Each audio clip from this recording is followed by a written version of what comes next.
On the morning of my 40th birthday, I drove to Hillcrest Cemetery with a homemade lemon cake and a folding chair, exactly as I'd done every year for 2 decades.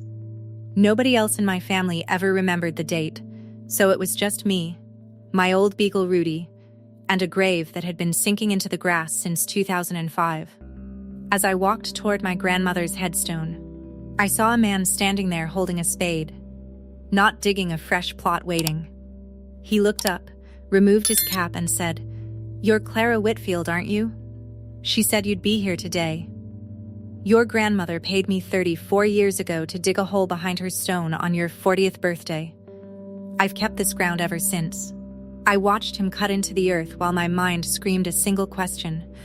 What could a woman who died when I was 19 possibly have buried for me? What he uncovered sent me to my knees, ignited a war with my mother, and ultimately delivered a sister I never knew existed into the daylight. My name is Clara Whitfield. I'm a hospice nurse, 14 years in the same unit, which means I'm comfortable with silence and final breaths. But on that June morning, nothing felt comfortable. For 20 years, I'd been the only one visiting my grandmother Evelyn's grave. She died in April of 2005, 3 months shy of my 20th birthday. That first anniversary, I baked her lemon cake from the penciled recipe still taped inside her kitchen cabinet, the one with a warning, "Don't rush the oven." I drove out to Hillcrest and sat beside the fresh sod with a slice, talking to her about my nursing classes. I've gone every year since. My mother Patricia, my uncle Daniel, my aunt Cynthia, none of them ever asked to come. They'd moved on, filling their calendars with brunches and home renovations. The group chat this morning had buzzed with waffle emojis and Patricia's message, "Brunch at 10, then a family meeting about cemetery plots. Everyone required. Not a single happy birthday. I'd stopped hoping years ago. The cake was still warm. Rudy, grayer around the muzzle now, took his spot on the back seat. The drive to Hillcrest takes 15 minutes, one left past the feed store, and the iron gates appear. But when I pulled in that day, a green maintenance truck idled under the old elm near Grandma's row. A man stood beside it, cap in hand, not working, just watching the gate. Watching for me. He was in his late 60s, skin leathered by decades of sun. "Miss Whitfield?" he said as I approached. "I'm Silas. I've been the groundskeeper here for 34 years. He pulled a cracked wallet from his back pocket and slid out a small card, soft as cloth from handling, ink faded brown. In careful cursive, it read, June 14th, 2025. For C.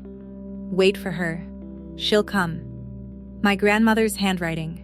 She'd written that when I was 6 years old. Silas explained. In 1991, not long after my grandfather passed, Evelyn came to the cemetery office.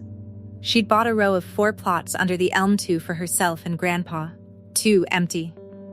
The staff assumed the extras were for her children, but she pulled aside Silas, the youngest man on the crew, and told him she wanted a small box buried 3 feet behind her headstone. She paid him cash, left a sealed envelope with the date in the office safe, and made him swear to dig it up on my 40th birthday and no other. If the girl doesn't come, she said, leave it in the ground. It belongs to her or no one. 3 ownership changes later, Silas was still there. Every June, he'd check the obituaries to see if I was still alive. 34 years is a long time to keep a promise, I managed. It's the only one anybody ever trusted me with, he replied. Then he walked around behind the headstone, measured 3 feet with his work boots, and cut a square of sod. I stood frozen, arms crossed tight over my ribs. He dug slowly, neatly, laying each spadeful on a tarp so the lawn would heal. Rudy sat at my feet. The air smelled of cut grass and the coffee I'd forgotten to drink. A foot down, nothing, 2 feet. My chest did a foolish little hope math I couldn't shut off. Then the spade knocked a flat, deliberate sound. Silas knelt and brushed away soil to reveal a piece of slate, like a miniature roof. Beneath it, wrapped in oilcloth stiff as bark, was a rusted steel ammunition box. He lifted it onto the grass and stepped back, cap off. It was never his to open. I knelt in my birthday dress, the wet grass soaking through. The latch fought me, then gave. Inside the steel box was a robin's egg blue tobacco tin, sealed around the lid with candle wax. My hands shook so hard the tin rattled. I broke the seal. The first thing I saw was a black and white photograph, edges gone the color of weak tea. A young woman stood on a stone step in front of a brick building, holding a newborn wrapped in a hospital blanket. Behind her, carved in stone, St. Helena's home. The woman was my grandmother, maybe 20, and I had never seen this picture. The second item was a tiny hospital bracelet, the old beaded kind. The bead spelled baby girl Ashby. A paper tag read 6559. Ashby was Evelyn's maiden name. June 5th, 1959, 2 years before she married my grandfather. The third thing was a dried white peony, pressed flat as an envelope, and beneath it, a thick envelope addressed simply Clara. I sat back on my heels, the arithmetic crashing down. In 1959, my grandmother had given birth to a daughter. That child was not my mother, born in 61, nor my uncle in 63. I had a secret aunt, 66 years old, somewhere out there. Silas spoke gently, "Ma'am, there's a letter. She'd want you to read it." I opened it right there on my knees. "My dearest Clara, if you are reading this, you are 40 and I am long gone. But you came. I knew you would be the one who remembered." Her handwriting was steady. She told me about being 20, unmarried, sent to St. Helena's in disgrace. Her parents and a room full of relatives made her sign papers, then drove her home and ordered her never to speak of the baby. She held her daughter for 9 days, named her in her heart, then lost her. She searched for decades letters, phone calls, one bus trip she never explained, but records were sealed. And then the line that has never left me. "By the time I reached your age, I stopped looking. Don't you stop." She wrote that she never told my mother because she couldn't bear to confess that my mother was her second chance. She begged me to find my aunt, to give her the bracelet, the peony, and a place in our family. She is owed the truth. This family owes her a place. I folded the letter just as my phone vibrated. A text from Patricia. "Meeting Sunday 1 p.m. My house. It's about your grandmother's plots. Be on time." The cold weight of a countdown settled over me. That Sunday, my mother's house smelled of percolator coffee and lemon polish. Patricia, a retired loan officer, had arranged a manila folder on the dining table like a place setting. The cemetery had sent an offer. They wanted to buy back unused plots in the old section at today's market value. Our family owned 4 graves under the elm, 2 occupied by Grandma and Grandpa. 2 empty. Her proposal was smooth. Sell the 2 empty plots, and because the buyback paid a premium for a full row, have the remains of our grandparents cremated and moved to a niche in the new memorial wall. She said cremated the way she'd say refinanced. "The dead don't need real estate," she declared. "The living need roofs. Cynthia and Daniel's porch is falling apart. We'd be irresponsible to let sentimentality cost us that money." Daniel stared at the folder, uneasy. Cynthia was already calculating. I said, "Mom, Grandma chose that ground. She's been there 20 years. Patricia gave me the patient, pitying look she'd perfected when I was a child. "Honey, the dead feel nothing. We're the ones who need to live." Nods around the table, the slow granting of permission. The folder slid toward Daniel for his signature. I said nothing. Inside my bag, the tobacco tin pressed against my hip. I'm a hospice nurse. That week, I was sitting with a patient named Mr. Kowalski, a retired carpenter with hands like old wood. His estranged sister was driving from out of state to mend a 40-year rift. She arrived 11 minutes after he slipped away. I stood in the hallway while she collapsed. Decades of pride dissolving into a grief that would never find closure. I thought about my grandmother's letter, about a woman who might still be waiting. I couldn't let that be her. I drove back to Hillcrest to question Silas further. He told me what he'd noticed over the decades. Every June, the first week, Evelyn would visit the row with 2 flowers. One went on Grandpa's side. The other, always a white peony, she'd lay on the empty grass beside her own headstone, where no one was buried. He'd mow around that peony, lifting it, then setting it back. "You don't ask a widow about a thing like that," he said. The first week of June matched the bracelet's date. My grandmother had been keeping a vigil in plain sight for 40 years, and none of us had seen it. Then, I visited my Uncle Daniel's barn. When Grandma's house was cleared, he'd saved a cedar chest from my mother's purge. Inside, beneath a rosary and a yellowed christening gown, I found a receipt from 2003.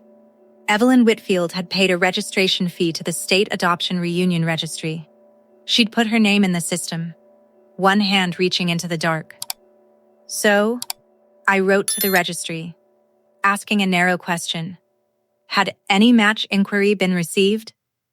The reply arrived on a Friday. The registration of Evelyn Whitfield, deceased April 2005, remains on file.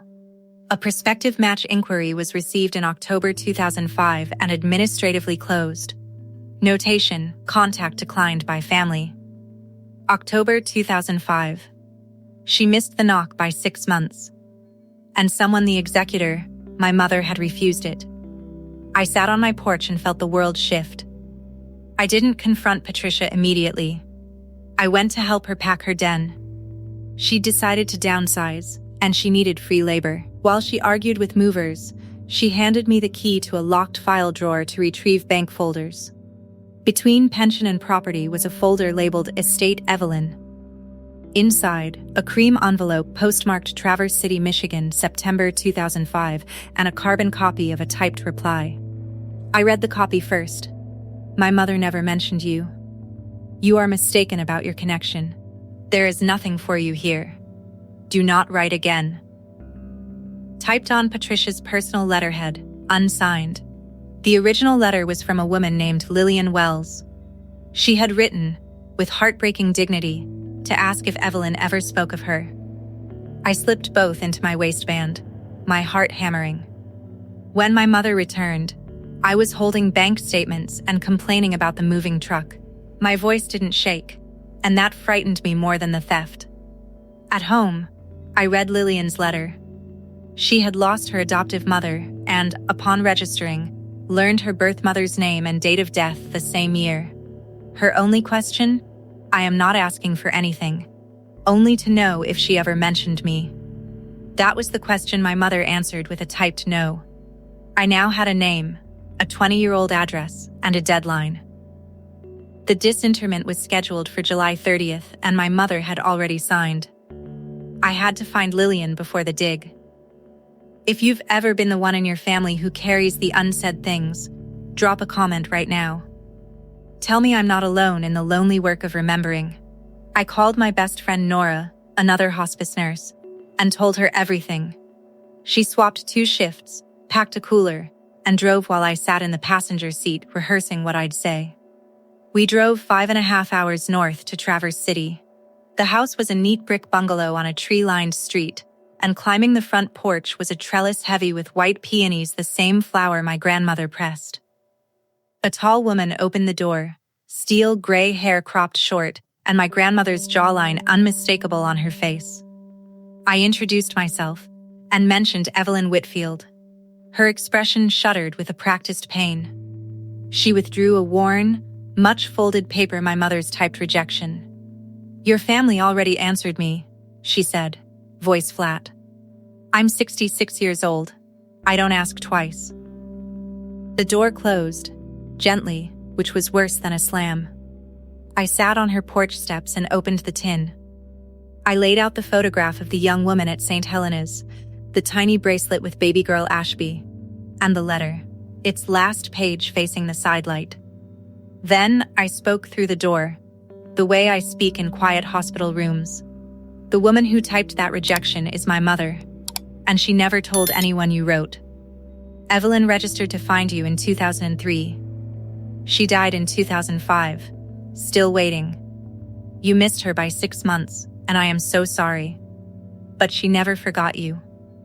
She kept your birthday every year with a white peony. She bought an extra grave for you and kept it mowed, hoping you'd come home.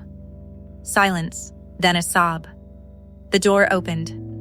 Lillian stood there, tears streaming down her proud face. I have been somebody's secret for 66 years, she said, each word placed like a stitch. If I come in daylight. Your whole family must be told, face to face. I promised. July 30th. The backlash came swift. My mother painted me as unstable 40, childless, obsessed with graves, sabotaging a financial decision the whole family needed. The group chat grew arctic. My cousin stopped replying. Even Daniel, under pressure, didn't call me back. I was alone with the truth, a groundskeeper, and a friend. The night before the disinterment, Silas stayed late. He told me later he edged the entire row by shoplight and mowed the empty 4th plot one final time. Low and clean. Company's coming, he said, and I suppose that settled it. July 30th dawned clear and loud with cicadas. The compact excavator idled by the elm, a blue tarp folded like a napkin. The director held his clipboard. My mother stood in a pressed gray blouse, not looking at the graves. Daniel arrived with Cynthia, the roofing estimate practically glowing through her purse. Then, Nora's car came through the gate, and Lillian Wells stepped out in a navy dress, carrying a bouquet of white peonies from her own garden. My mother's face went pale. Daniel stared, as if seeing a ghost. I walked to the empty 4th plot and raised my voice over the machines. Before anyone signs, you need to hear the truth. I pulled out my grandmother's letter and read it aloud. The step at St. Helena's, the room full of waiting relatives, the papers signed under duress, the decades of secret searching, the peonies left on an open grave. When I reached the line about stopping at 40 and my grandmother's plea not to stop, my voice caught. Then I placed the tiny bracelet into Daniel's calloused palm. He read the beads aloud, baby girl Ashby. His chin trembled. I have a sister, he whispered. I've had one my whole life and nobody told me. Tears streamed down his face, silent as everything else. Patricia's composure shattered. You're doing this to punish me, she said, her banker's voice cracking. No, Mom, I answered quietly. The dead don't need anything. But the living have needed the truth since 1959. You've needed it most of all. I turned to the director. I believe you're still short a signature. Daniel closed his fist around the bracelet. He looked at Cynthia. She gave a tiny nod, the porch money vanishing. I'm not signing, Daniel said, voice steady now. Not today. Not ever. Mom bought 4 graves, and I finally know why. I'll fix every roof in this county with my own hands before I sell one of them. The director clicked his pen shut. The excavator's engine coughed and died. The silence that followed was the cleanest sound I've ever heard. My mother picked up her purse. She walked past me, paused, and said through clenched teeth, "You are your grandmother," an accusation. Then she drove away. I haven't spoken to her since. What remained was grace. Lillian walked to the trimmed rectangle of the 4th plot. She stood on the grass in her good dress and began to weep. She kept a bed for me, she said, not to anyone, just to the morning. Silas stepped forward, cap in hand. Yes, ma'am. The grass never once grew wrong. I knelt beside her, catching her hand, and for the second time that summer, I wept in the grass. 2 months have passed. The buyback offer expired unsigned. The row stays whole. Lillian drives down from Michigan every month with peonies from her trellis. She and Daniel talk on Sunday evenings. He's driving up in October to fix her porch light. Cynthia sends her recipes. My mother's silence persists, but last week an envelope arrived, addressed in her handwriting to Lillian Wells, care of me. I forwarded it without opening. I don't know what it says, and it isn't mine to know. A crack in the wall, and I bless it. Silas set a small footstone on the 4th plot, flush with the grass. It doesn't bear a name that's Lillian's to decide someday. It says just one word: beloved. Because some ground is kept for those who finally come home. If this story moved you, please like and subscribe to Tranquil Drama Stories. Hit the bell so you don't miss the next one. Share this with the person in your family who remembers. Drop a comment: who do you carry a torch for? I'll read every single one. And maybe this week, bake the lemon cake. Someone should keep the recipe warm. See you next time.